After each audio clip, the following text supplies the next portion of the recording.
আসসালামু আলাইকুম, আমি আব্দুল্লাহ ইমরান, ফাউন্ডার অফ প্রোসাইটি। তো মূলত আজকে একটা নিউজ দেখে আমার চোখ আটকে যায়। নিউজটা হচ্ছে যুক্তরাষ্ট্রের ফ্লোরিডায় 14 বছরের কম বয়সী যারা, তাদের জন্য সোশ্যাল মিডিয়া অর্থাৎ সামাজিক যোগাযোগ মাধ্যম যেমন ফেসবুক, ইনস্টাগ্রাম কিংবা টিকটক ব্যবহারে নিষেধাজ্ঞা জারি করেছে সেই প্রদেশের গভর্নর, এবং একটা রিটে তারা সাইনও করেছে। এই নিউজটা আসলে বলার রিজনটা হচ্ছে, আমার মতে আমাদের দেশেও এই আইনটা প্রণয়ন করা জরুরি। এর রিজনটা হচ্ছে 13-14 বছর বয়সের মাঝামাঝি একটা সময় আপনি ক্লাস 8-9 এর সাথে কানেক্টেড। আর যেহেতু আমরা সোশ্যাল মিডিয়া নিয়ে কাজ করি, আমাদের কাছে প্রচুর হ্যারাসমেন্ট কিংবা ব্ল্যাকমেইলিং কিংবা বুলিং এর নানাবিধ কেস আসে, যেখানে দেখা যায় যে ভিকটিম ক্লাস 8 কিংবা 9 কিংবা ক্লাস 10-এ পড়ে।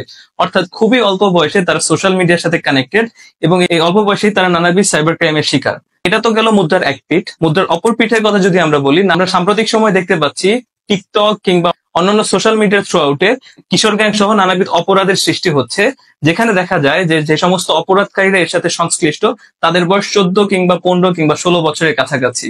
এছাড়াও আমরা দেখতে পারি যে অল্প বয়সে ফেম কিংবা ইনফ্লুয়েন্সার হওয়ার যে ট্রেন্ডেন্সি, যে জিনিসটা এই তরুণ সমাজ কিংবা কিশোর সমাজের মধ্যে খুব বাজেভাবে ছড়িয়ে পড়ছে, যার ফলশ্রুতিতে তারা নানা ধরনের অশালীন কর্মকাণ্ড সহ বিভিন্ন কর্মকাণ্ডে জড়িত হয়ে পড়ছে।